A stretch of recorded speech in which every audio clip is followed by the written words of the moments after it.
Aid to Africa has been wantonly abused over the decades. It has sustained countless despots of the most hideous variety. It has been an engine for corruption, although no more an engine than private capital. It has also been used by the international financial institutions under the guise of structural adjustment programs to do great damage to Africa's social sectors. But there's an important distinction to be made. All of this says nothing about the intrinsic nature of aid itself.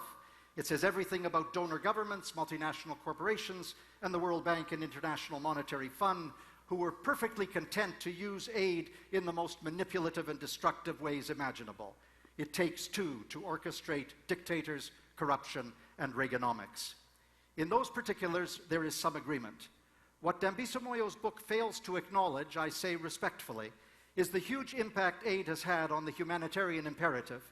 Millions of people living with AIDS alive today, who without aid for antiretroviral drugs would be dead, millions of children immunized against fatal diseases, over 30 million additional African children in school since the year 2000, modest reduction in extreme poverty from 58% to 51% between 1999 and 2007, 12 million orphans with the prospect of food, malaria death rates cut in half in countries like Rwanda and Ethiopia over the course of just 2 years because of insecticide-treated bed nets. I could go on ad infinitum.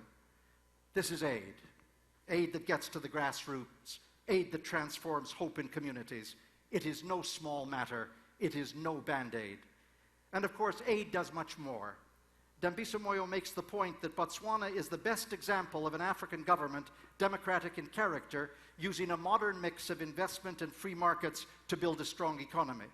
But what she doesn't say is that Botswana has diamonds. And what is also not said is that just a few years ago, Botswana had the highest prevalence rate of HIV/AIDS in the world, almost 40% of the population between the ages of 15 and 49 infected. And President Festus Mogae actually used the word extinction when talking of the future. What saved Botswana? Aid. What made it possible for Botswana to transition to a vibrant mixed economy? Aid. What has happened, of course, is that in the last decade, aid to Africa and elsewhere has become much more focused, monitored, and intelligently applied. Oddly enough, Dambisa Moyo's book feels curiously out of date, but she remains unhappy and unrepentantly suspicious of aid playing any useful role, urgently looking forward to the day when it's removed from the agenda. So her book contains a number of alternative prescriptions that we'll doubtless discuss during the course of the evening. Let me try to give you a preview of the highlights. Dambisa Moyo suggests that African governments should raise money by issuing bonds on the capital market. I ask, what markets would those be? A year ago, perhaps. Now, hardly a chance. Capitalism has proved itself a touch quixotic, not to say mean, brutish, and ugly. Dambisa Moyo suggests Africa secure foreign direct investment, but it's just not available. Try as Africa might, it has never been available. Africa's share of world FDI is now 1%, and it's not for lack of trying.